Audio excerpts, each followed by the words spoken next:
Hello, everyone. Welcome to this week's Life Conversations with a Twist. I have the honor of having Rhonda on. Rhonda and I just officially connected and met in person. And wow, you have such a crazy and unique story, and I cannot wait to dive in. So, welcome to the podcast. Thank you very much, Heather. It's a pleasure to be here. And yes, I'm very much attracted to that name, Living Life with a Twist. Okay. I certainly have had some twists and turns. You absolutely have. When I was looking over the information you sent, I was like, wow, like there's so much to talk about. So I can't wait to start. Tell the listeners a little bit about who you are, maybe where you live, just a little backstory. Okay. First of all, I grew up on the East Coast in Connecticut and in a family that was largely a traditional family, traditional home, extended family, which many people know what that is. Yep. It was everybody, not just parents and children, grandparents, great aunts, an uncle from one time or another. But at one point, there was 13 people living under the same roof. Largely female influence, and so lots of love and lots of discipline. And I had a stay-at-home mom and a dad who preferred mom stay at home. So very traditional in that Mhm. respect. I'm the oldest of three brothers and one sister. And Wow. early on, that was I developed this nurturing influence, probably because not that men don't nurture, but all those females in the family, and also being the oldest, whether I was looked at as the role model, I was. And that was good most of the time. So, and I enjoyed that. I enjoyed that household tremendously. The background I have is in educational psychology, counseling, psychotherapy, but my real credentials are the credentials of life. And through some people will call them crises. They began midlife about when I was 40 years old, and I just turned 67. So I've been around for a while and feeling great and understanding more of myself, and that it's never too late to evolve into the best version of yourself. So that's largely how the new brand about 4 years ago was birthed. Fix your reflection first and live your best life ever. And I'm an advocate of a lot of mirror work, and I do more mirror work today with myself than with anyone else because I want to be the best version of myself so that I can show up not only for myself, but for others, for my family, for my community, for my clients, for my audiences, for the world, being that best version of myself and helping others understand that regardless of the good stuff, the successes, it's the failures, it's the adversity, it's the sorrow, it's that not so good effing stuff that really is essential Mhm. to have you be your highest and best self or something better. Mhm. And that's when I put the psychotherapeutic hat away. And although I do have that toolbox at my disposal, I became an alchemist because I'm dedicated to awakening hearts, to awakening minds, and most especially spirit, to our innate power from within. That's our authentic power, the power to thrive rather than merely survive and live life in default mode one year after another.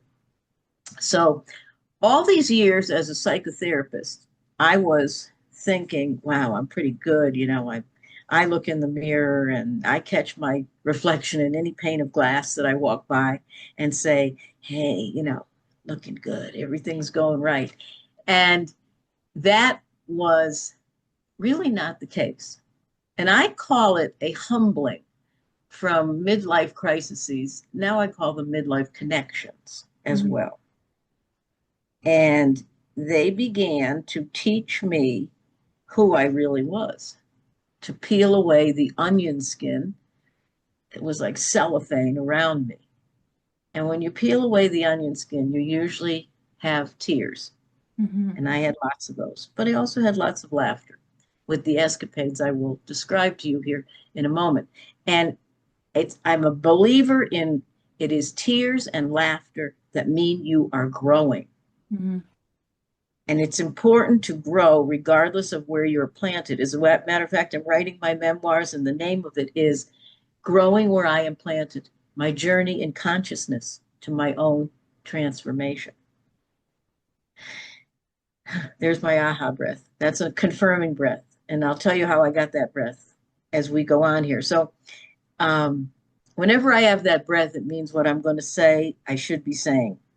God to me, universe, source, spirit is saying to the divine, don't hold back, Mhm. do it. Mhm. Okay. And so, in, I'll put it right out there for you. In 1998, I was indicted by the federal government. And I got this piece of paper that said, United States of America versus Rhonda Farrah. Kind of daunting Yeah. for Yeah. me. I'm a person that didn't have a speeding ticket, and now I'm being labeled as public enemy number one, or at least in my mind, in my How thinking. old were you at this time? I was 40, You're 40. Okay.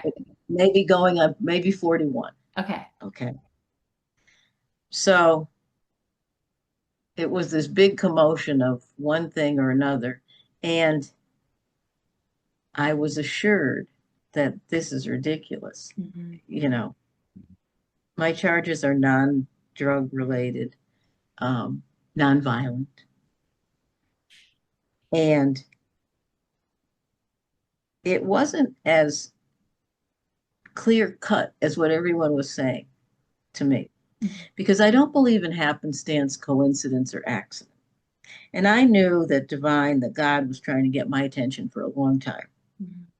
I had really took a little hiatus from being a psychotherapist counselor, got into this business type of stuff where I did not do my due diligence and got involved with a group of people that this was my lesson. I called it forward. We Mhm. call everything forward. People go up one side and down the other. Me, you couldn't have called that forward. Ah, yes, I did. Maybe I Mhm. didn't believe it at the time, but I did. And I called other things forward. So I, again, still in disbelief, but thinking, no, this is like a total mistake. Mhm. Well, through trial, through everything that there was and everything going wrong, I was sentenced to 72 months in a women's federal prison camp in Northern California because my daughter was in school there at that time. Okay. And I was actually living there. So the disbelief was beginning to be not only chaotic, but this is horrible. I Mhm. mean, I couldn't even imagine this. How is this happening? And you said And you had a daughter. Did you just have one daughter or did you have more kids? well, I had one. She was Okay. 14 at the Okay. time, going Wow. on Okay. 14. And I, again, and deep down, the subconscious mind is very powerful, as you probably know. 95% of what we do is the subconscious. We're not conscious of it. Subconscious mind knew what she was doing. She was calling this forward for a reason. To trust me, it wouldn't be my calling forward of choice. Okay. But it turned out to be. So this I was in a prison camp with 300 women, 2 units, no bars. It was a camp.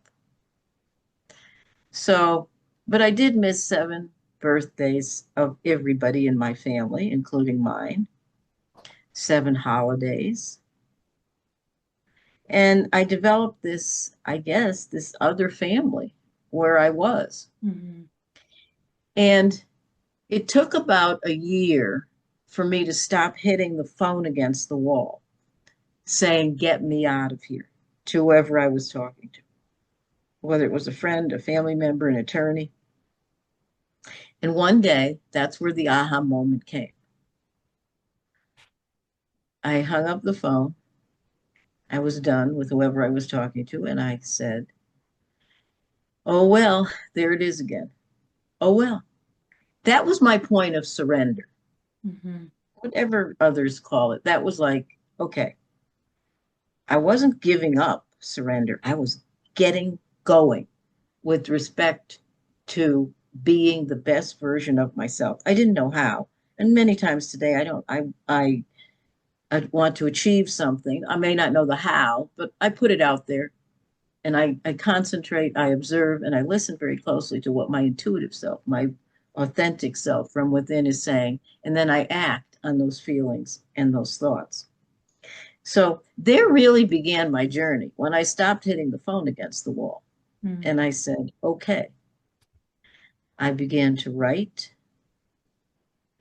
I began to speak to my peers, my fellow female inmates. I taught wellness classes. I was pivoted right back into the arena of being that's of service to others on Hmm. an emotional, cognitive, as well as a physical basis, because that's what I do. The emotional and the cognitive will experience and express, will call forward either ill-being or well-being to us.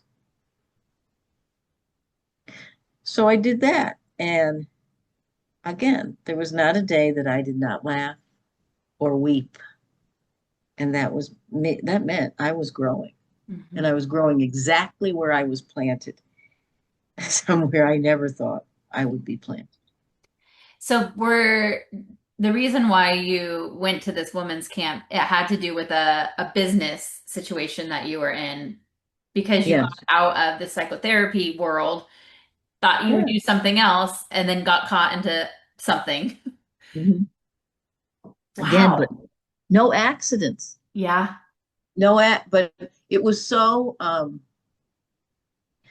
the truth of it all was stranger than fiction. Hmm. But that's why it was happening. Hmm. I mean, no one would have believed this is like bizarre. Yeah. What are you kidding? You were in the PTA, now you're in a prison camp? Jeez. It's like, I have so many questions. ask away. Because we have more. I had more adventures Oh, along the way. I have Yes. no doubt you have more. I'm curious what your experience, what I love and appreciate about this story is like you've taken this unfortunate situation and you were like, well, I'm here for 72 months. Yeah. I might as well make the best of it and do what I can and thrive and learn and grow and it's like it's crazy to think that that is what forced you to make this change. What was it like with like all the other women in the camp? I mean, obviously you're probably like this like light and shining of like it's gonna be okay. And there's a lesson behind all of this, but like your peers around you, like how do they perceive you and like what kind of experiences did you learn within their stories? That were more similar than different Hmm. in all ways. Hmm.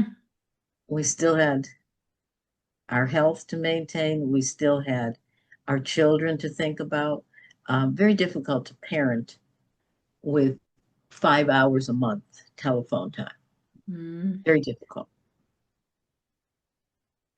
So we're concerned about, where are we going to work? How are we going to earn a living? Where are we going to live? How are we going to pay the rent? Everybody, we're not alone, is what I I experienced.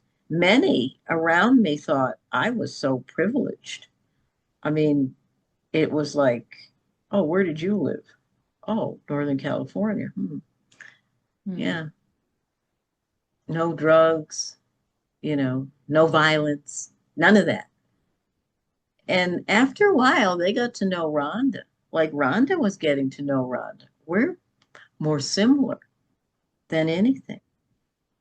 And uh, yeah, we all had our ups and downs, especially, with 150 women in each side of units. Well, it was a dormitory where I was the first time in Northern California, and then they moved me to Southern California to the desert, which felt more like a prison. But my point of that is ups and downs because we still had the same old thing. How do 150 women use three washing machines and three dryers and get all their laundry done? Okay. Were most of these women, I mean, obviously you kind of knew like you weren't there forever. You knew there was No. an end point to that. What were like the percentage of women that were going to be getting out or ones that were that was their life forever? Um, well, we weren't hardened criminals, so there was nobody Mm, sentenced to life there. yeah. All short sentences. Some were longer than others, but Hmm. those that surrounded me had no violence charges, but many people with drug charges. Whether it was that they used drugs and got caught, they were transporting drugs, or a combination of both. Hmm. So, but I watched many women leave Mm, hmm. before me, lots. Mm, I watched them leave and I was waiting for my day. But at the same time, I almost was not concerned. hmm. I knew my dad would always say, you can't stop the clock. Hmm. What was the day like when you left? Like the Okay, day first, that you got to like go back into the world and live out what you just learned in the last 72 months. Like, what was that feeling like? I was released in July of 2005. It was a while ago. Okay, so, but I remember it vividly. My release, for some, again, bizarre reasons, was delayed. I was supposed to be released in April. Mm, And there's two things I remember. First of all, when I was supposed to be released in April, it was like bad weather. The sky was very not, it was dark. And I was heading out at 5:15 to the track. I was always blessed. I'm an avid runner and I had a track there. I had strength training, mm, weights, which I helped other women with. And um, this woman said to me, you can't go out there. It's look at the clouds. It's going to start lightning or something like that.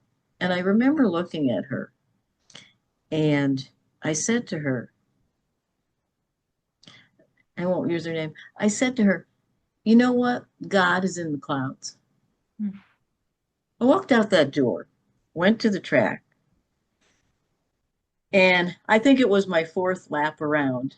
I looked up. I was raised Roman Catholic, and I see in the clouds the picture of what would be the equivalent of the Sacred Heart picture. And it was like, okay, I always ask for shots in the arm. Give me a sign that everything's going to be okay. I should be getting out today. Why am I not getting out? Okay. mhm, And all right, so I went along until July of 2005. The day came. Uh, I remember leaving things behind that I wasn't going to take for the other women, sweatshirts, things like that. This is your stuff. You want some toothpaste? You want this? You want that? We cared for ourselves as well as each other. mhm, And I had to go to a halfway house, is what they're called, mm, in Northern California. Okay. And I soon realized, I realized two things. For 11 months, I'd had a lump on my right breast that I did nothing about because of the medical there. And I will not get into that with instances. That's not my soapbox. And the other thing was, I remember arriving at the halfway house and it was all men. Okay. Other than a woman that was, no, a man that was transitioning into a woman. Okay. And I was really, I get along with most people. And if people don't get along with me, they don't get along with their shadow. Mm, So, in the infinite wisdom of the correctional department, they moved. I'm the only woman in there. They can't put me in with a man. mm, So, they emptied the top floor of the halfway house, otherwise, just have it offices. And they put me up there and put everybody else downstairs, all the men. And I said, this is really getting more and more bizarre. Federal tax dollars at work. Okay. Yeah, I know I got that lump on my breast though. And so I was scared. And I was but probably I was more scared of that than being in the prison mm, because I didn't know. And I was distracted from going back into society because of that lump on my breast. mm, I mean, don't forget, I had been institutionalized. mm, And it's like the rehabilitation I did was on myself mm, with the help of listening and with the help of being put in situations where I could help others. mm, Because I do believe we're here to be of service to others. agree. So that's what I felt like. I was still, confused. Well, what is this? What's going to happen? What am I going to do now? Um, the event of prison and then moving into the breast cancer scenario. Prison helped me with that. This is another not so good thing happening. That's when I became an alchemist. Okay, What is I an got to find alchemist? an alchemist. Alchemy is the precursor to chemistry, and I am not a left brain person by any means. Okay, I opted always for environmental science, so I don't fly that way. But it's the precursor to chemistry, and what it means is that taking substances, in my case, in the case of life situations, circumstances, and events, the good and the not so good, and making them work for you rather than anything less. Mm, And the way you do that, the only way, is to find the blessing and the gift in the most horrific and horrible situations. It's the only way. mm-hmm. And it's not the same for everyone. There's no cookie cutter approach. The only thing that's cookie cutter is that it's an inside job. So you must do the work. Absolutely. You have a feeling, turns into a thought, turns into your external world. And Mm, I believe there are only two feelings: love and fear. If you're operating from fear, you're going to have fearful thoughts. You're going to have less than what you desired, not the life you dream about, probably, mm-hmm. hardly. If you operate from love, and that's to find the gift and the blessing, regardless of situation, circumstance, or event, your thoughts will be much different, and your external life and experiences will be much different, Mm, much different. mm-hmm. I'm here to tell everyone that. Okay. This Mm, could have been a sad story for me if I had gone into victim mode, yep. whether it was prison or whether it's the breast cancer, with my daughter saying, when are we going to get a break? And me saying, listen, I'm going to dance at your wedding and I'm going to see my grandchildren. And both have happened. Mm-hmm.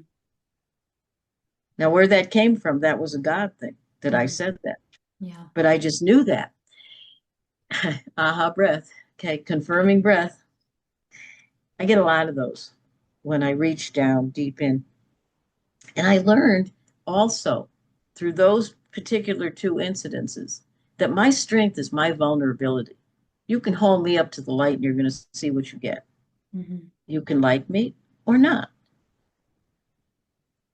I used to be very concerned. I used to be a people pleaser, like Mm-hmm. crazy, crazy, a doormat in some instances, which, resulted in several bad marriages that ended. However, the once I said, it doesn't matter that much to me anymore.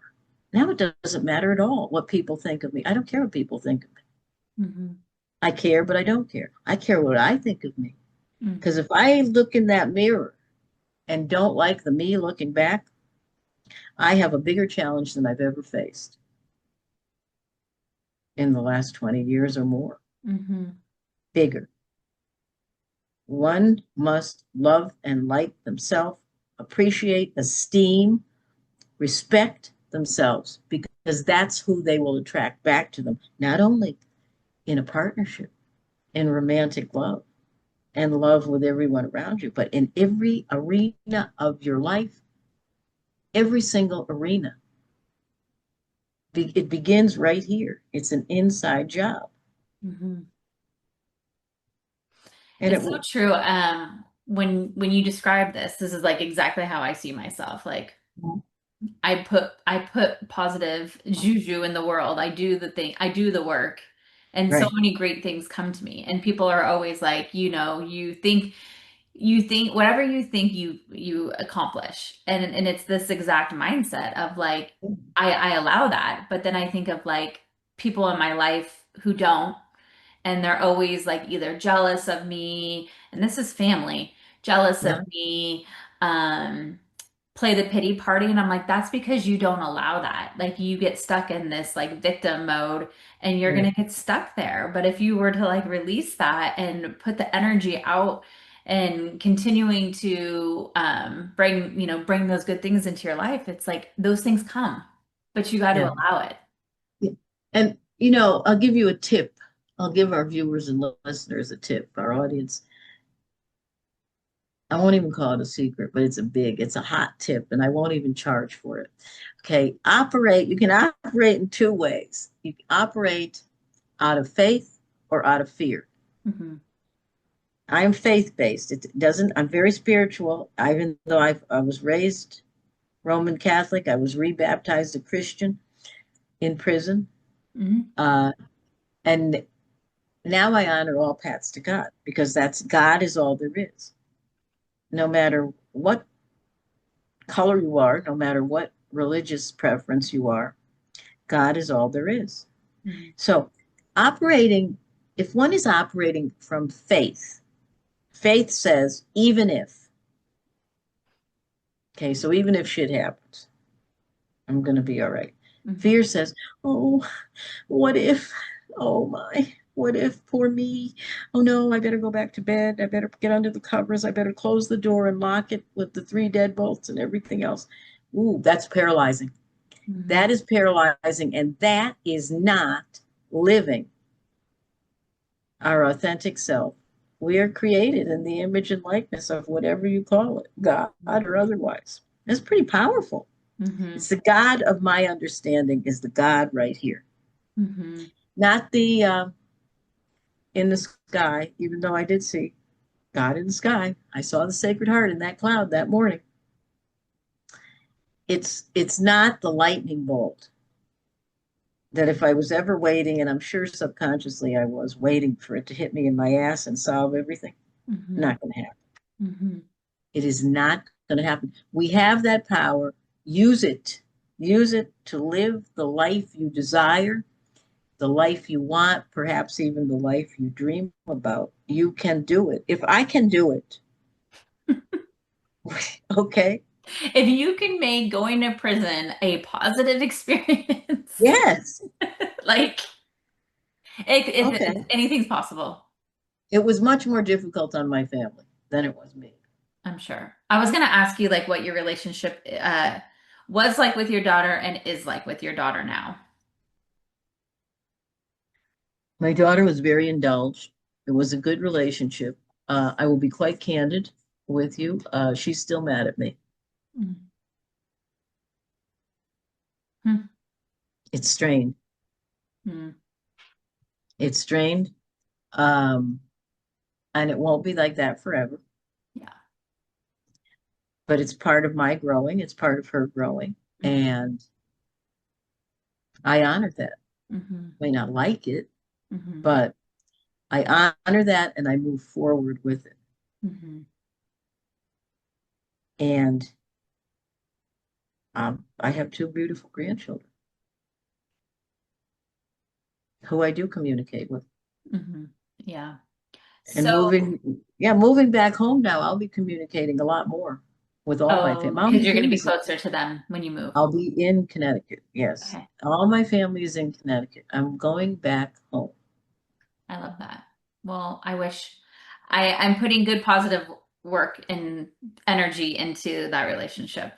Thank you. I Um, appreciate that. okay, so you get out of jail, you have this Yeah. lump on your breast, Yeah. you go to this halfway house with all of these men.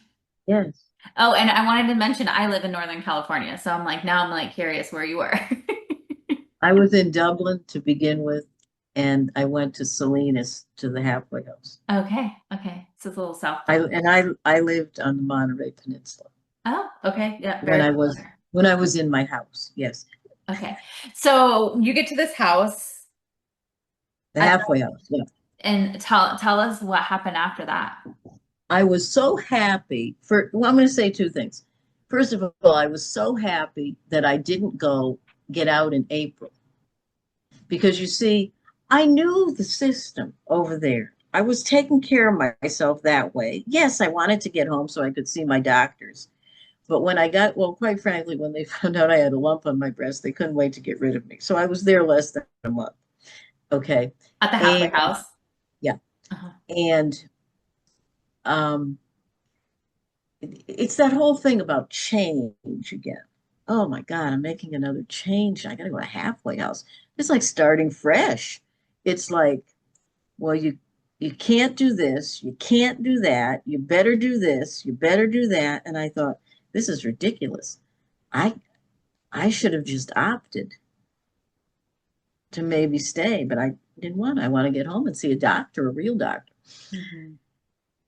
So I get home and I go and have a mammogram, and my oncologist from the past, he said, you need to have a biopsy right now. Mhm.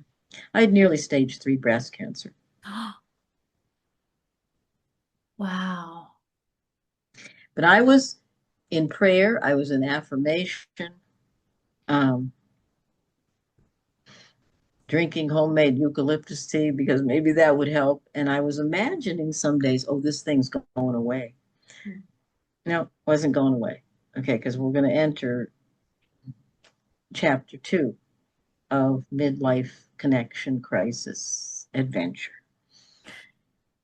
Um, and countless people were asking me that question. What was the result of the biopsy? And I answered that question countless times. And I still remember the way I answered. Not the best news, but not the worst. Mhm. Not the best news, but not the worst. In none other than Breast Cancer Awareness Month, October of 2005. So there's your timeline. I get out in July. In October, October 10th, I now know I have breast cancer. It's again in disbelief. How can this be? Yeah. How can this be? And I've, on the Monterey Peninsula, they called him the best breast guy around. And he was. And he said some words that were music to my ears. I'm a person that's never taken any street drugs. He said, Rhonda, this can be treated chemically. I said, really? What's that? Another C word, chemotherapy. I said, oh, I don't know. I'm squeamish about anything like that. And nice guy. And I was putting it off and putting it off. And a friend of mine came home. She worked at Trader Joe's. She handed me someone's card. He was a medical Qigong practitioner, Eastern medicine. Mm. I immediately went to see him. Saw him for 3 months, several sessions, prayer, chanting, little variation in the diet. That was not much. I mean, I ate what I needed to eat anyway. And he said, go back to your oncologist because Western medicine has the best diagnostic tools. I said, okay. My daughter was with me. And she said to me, Nancy said to me, I don't know what you're doing, Rhonda, but you're shrinking your tumor. No Again, way. music to my ears. My daughter's head spun around on her neck, and she looked at my oncologist, Nancy, and she said, "You're buying this shit too?" And I knew then, okay, I got another fear going on here. I don't want this chemo. I don't want to get surgery. I don't like hospitals, this and that, and the other thing. Oh, well, okay, I can't forget about radiation. I don't want to do this. But at that point, I said, you better buck up, put on your big girl panties, just like you did in prison camp, and do it. Hmm. So 2 or 3 days later, I started 5 months of chemo. And again, the gift and the blessing. First of all, I, you know, joined and facilitated breast cancer awareness groups in the hospital. I didn't like going to the hospital, but I was going early. Because if you want to heal, start helping others heal.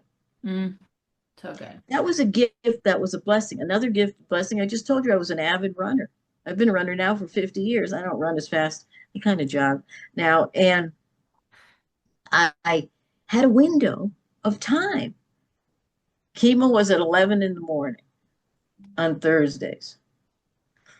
I had until Friday afternoon if I really wanted to go all out and maybe jog a little. But I was walking anyway through all this chemo escapade, other than for a day and a half where I slept. Wow.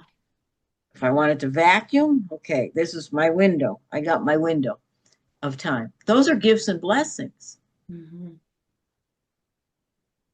I finally got sick of seeing my hair on the pillowcase. As my hair was falling out, I went and had my head shaved. And I thought, okay, gift and a blessing. Someone looked at me and said, "You look like a prophet." That made me feel good. Okay. Hmm. There was like, those are gifts and blessings. I Yeah. didn't go that place, oh shit, I got to shave my head. I can't stand this whole thing and da da da, and feeling sick and otherwise. Although that was a gift and a blessing too. Hmm. I wasn't sick like you hear people when they're on chemo. Mm-mm. Yeah. I think I had 1 or 2 bouts of sick because my mindset, even subconsciously, was that I'm going to be okay. Hmm. Finished with the chemo, the day came, uh, no hospital, surgical center. Got the best breast guy. Okay. My daughter takes me.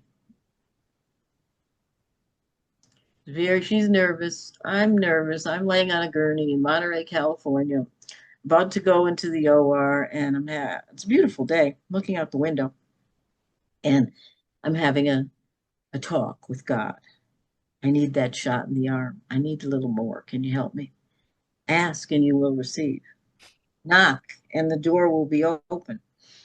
And the woman who would be my OR nurse, she came over and she said, "Rhonda, do you need something? Can I help you with something?" I go, "Oh, just having a little talk with God."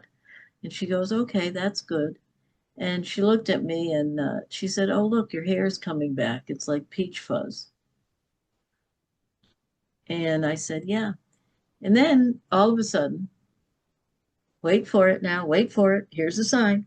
She pulls back her skull cap and she says, "Maybe your hair will grow back curly like mine did." There's my God bumps. She had gone through exactly what I went through. Now she was back positioned to help others Hmm. going through the same thing. She arrived just in time. I said, "Thank you very much. And thank you, God." Okay. Hmm. They wheel me in, and they're saying, "Oh, you're here for a mastectomy." I go, "Oh, no, I'm not. This is a mistake." Oh, no. No, you better. And by the way, get the right breast. The right Yeah. breast is the correct breast. Okay. And I can talk about it the way I'm talking about it now, but I was terrified. Hmm. So I'm going out and I said, you're just cleaning out the margins, right? And like he said, yes. And then I was out. And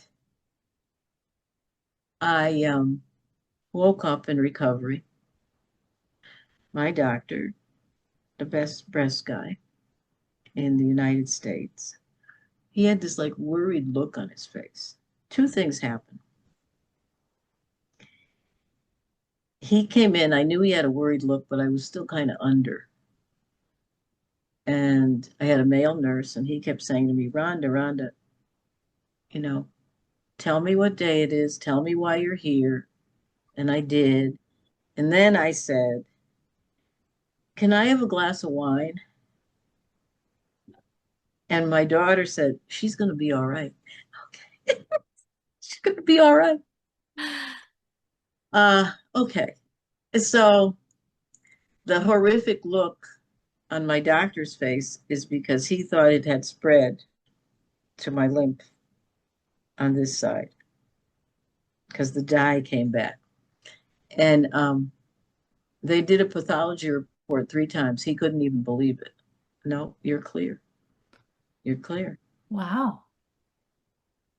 But they took 11 lymph. No, I still have limited movement on my right arm, but it doesn't keep me from doing anything. But my point is, they took 11 lymph nodes. That's how serious he thought it was. Wow. Another gift and blessing. They kept doing pathology reports.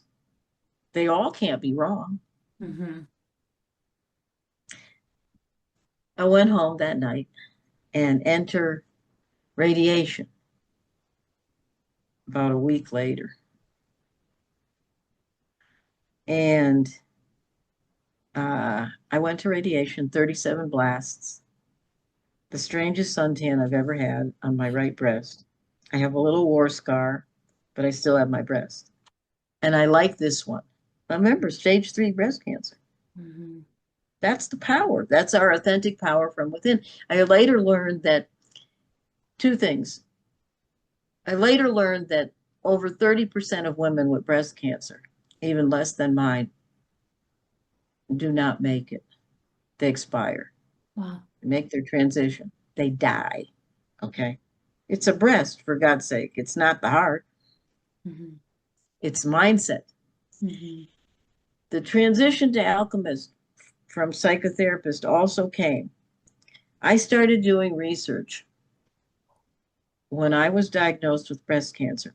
The highest incidence of breast cancer in women, because men get breast cancer too, highest incidence of breast cancer in women is because women do not nourish and nurture themselves. Remember that little thing, self-love, when you look in the mirror? Mm-hmm. That was me. I'm nourishing and nurturing everyone else, but I'm not paying attention. Yeah, I look good. I feel good and everything. Yeah, I'm athletic. I'm eating right. No drugs. Uh-uh. I wasn't nourishing and nurturing myself the way I needed to. Mm-hmm. It was a wake-up call. I made the transition. I said, this is it. Emotions and cognitive. I was in that field. The emotions and the thinking, cognition, contribute to ill-being or well-being. I'm the poster child. Mm-hmm. Understand this, especially as women. It's important.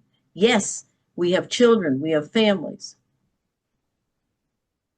we have clients, Mm-hmm. we have places to be, things to do. Okay, yeah, but start nourishing and nurturing yourself. Attend to the agenda of your soul. Selfishness is the least selfless, is the most selfless thing you can do. You can be selfish with yourself. I'm not talking about step on people, but take care of yourself. Some are familiar with the Ever Ready Bunny commercial. That bunny, when he's not charged, falls, passes out. That's it. Falls right to the table, right to the floor. It was again an important transition, but these things again were put in my life. I could have said, "Oh, screw it, I'm over with that." I'm not going to do this. I'm going to go get a different kind of job. That was it. It was like That's the message. My messes have become messages for me and for others. Hmm. Wow, what a story. For me and for others. Yeah. So prison was hard. It was devastating. Breast, oh, that was harder. Mm-mm. That was harder. That was life or death. Hmm. Next, enter two divorces, one right after another, both from Okay. women. Both from women. Oh. I'm in the prison camp with women. The breast is, um, I mean, that's a signal of femininity, the mammary glands. Hmm. Now, I am discarded. I'm betrayed. Okay. Short marriages, one right after another. Again, both women. Hmm. That was the hardest thing, harder than incarceration, harder than breast cancer. Wow. But you know what? Again, alchemy. I learned a lot from those two marriages. I learned a tremendous amount, and I thank them both, and I pray that they learned as much about themselves as I learned about myself, because I took the gift and the blessing of what I learned from that. And then I knew that this is a pattern. I'm not loving myself. I'm as secure as I think I am. I'm insecure. Hmm. I'm attracting, it's a mirror of myself, the mirror again. I'm attracting all that. Yeah. And that's when I said, no, this is it. That's also when the brand changed. The brand, if it wasn't going to change, it changed then. Hmm. Self-love, self-like, self-care, be gentle with yourself, be kind to yourself, self-respect, self-esteem, and appreciate yourself, because that's how you will attract the right person to you and the right situations and circumstances and events into your life in every area of your life. Hmm. So nearly 4 years ago, I I'm in Colorado Springs right now. I'm here for a work project. It's ending. It's ended actually. That's why I'm moving around the corner, and that's why I'm looking at places in Connecticut to move to. But it's interesting because 2 years in Colorado Springs, all my friends from California were saying, geez, you've been there 2 years now. Have you met anyone? And I smile and yeah, I have. Dying to know. I have met someone. She's articulate, she's intelligent, got a great sense of humor, compassionate, caring, loves to cook, loves to garden, takes care of herself. Her name is Rhonda Farrah. It's beautiful. I'm not saying I'm not open to love, but you know what? I kind of like this gig with myself. It's like, oh, I Well, like her. you have so much like power and ability to like literally impact people's lives because of your story. Mhm. Like I feel like that is the love, you know, like Yeah, you're pouring this into the world right. and we need this. We all need this right now, especially as women. We need these stories. We need these inspirations. We need these ways of thinking. I think it's so important and there's not enough of us doing the work that needs to No, be done. exactly. And you know what I do, backed by popular demand, is my group coaching Mm-hmm. program. Fix your reflection first and live your best life ever. It's not for the faint of heart, though, because you got to do the work. Mm-hmm. And I don't believe in New Year's resolutions. I believe every day is a new day. And this program is a 3 month program. So we don't go 12 months. We go every 12 weeks, 3 months. What do you want to accomplish in 12 weeks? So we can get through the year being the best that we can at each stage, at each level of that. And not for the faint of heart. You must do the work. Mm-hmm. I have, I've had clients say to me, I've seen you for a month. Okay, you've seen me for 4 hours. I'm good, but I'm not that good. How long did it take for you to have this relationship with your daughter? Oh my God, it took years for me to get this lousy relationship with my daughter. And I said, oh, and I said to this woman, well, again, I'm good, but I'm not good that good. And you must do the work. What are you depending on me for? I have a wand. I do. I have a Harry Potter wand, but I don't use it. If, I'm not going to, if I use, I wave it over myself. It's just, I tried, but it doesn't work. Okay. Hmm. I must do my work. You must do your work, and you'll be better for it. Yeah. And I also think that you have to be willing and ready to do the work. You know, so many Oh, people yeah. they want to do it, but they're not, they need, like they want to do it, but they are not ready to invest in it. And when you're not invested in it, no progress is going to be made. No, that's true. And I wasn't always ready to tell my story. I was very timid. Oh my God, the prison. Ooh, that's a sizzle. Okay. When Yeah. I was first interviewed on a radio show, it was like, Yeah. I did it. And the questions were pointed, but I did it. And I felt a whole lot better. I felt empowered. Mhm. And more onion skin began to be peeled away. And some people will respect me for being that vulnerable, and some people won't. So what? Mhm.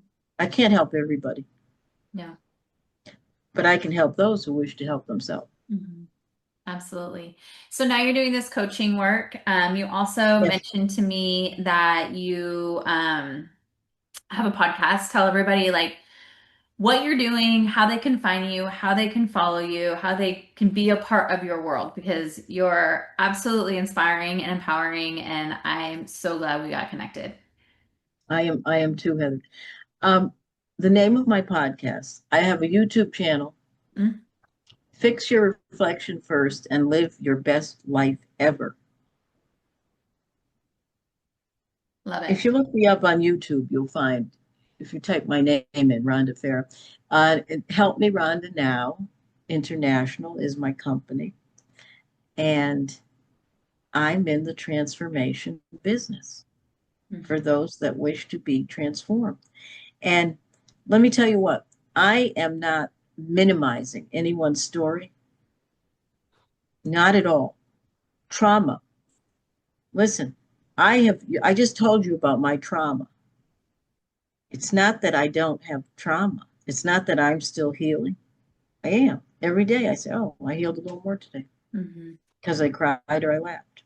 You Mhm. see, I interject humor in what I do. Mhm. That's a healing mechanism for me. Laughter is the best medicine. Truly is. So I welcome people that wish to write to me or the comments about this podcast or not. Um, Rhonda at helpmerhondanow.com. You have questions? I'll write back to you. I love that. What a story. Like so these are the kind of people that I love in my circle. Like I don't like victim people. It's like own your life, own your story, own the circumstances that come to you, face the fear. Like that's how you grow. And so I'm always so inspired by stories like this. So thank you so much for being here. I'm so My glad pleasure. that you got to pour this beautiful wisdom into our listeners today. May I leave our listeners with just a couple things? Absolutely. All right. First of all, as I mentioned earlier, but understand that whatever you are going through, struggle, challenge, adversity, sorrow, you are not alone. Mm-hmm. Reach out, whether you reach out to, definitely reach out to divine and spirit, God, universe, whatever you call it. Reach out to a trusted friend. Reach out to a professional, whether it's me or someone else. Reach out. You are not alone. Mm-hmm. Been there, done that. Okay? Reach out. Whatever it is that you're going through, we're all traveling down this tunnel Mm-hmm. on the journey of life that we've so graciously been placed on. Understand that the light at the end of the tunnel is not a train. That light is the guidance, it's the way, it's the truth, it's the ability, the blueprint to move forward if you choose and be the best version of yourself. And as always, I invite all my audiences on my show and as a guest now on this show, I invite our audience to treat life as if it were ice cream and enjoy it before it melts. So good. Thank you so much, Rhonda. Like, You're very welcome, Heather. beautiful, beautiful. This is why I love doing podcasts on Friday because I feel like, after a long week and then you go into the weekend and it's always just so like inspiring and uplifting. So thank you for inspiring me. And I know that the listeners are really going to enjoy this story. So thank you.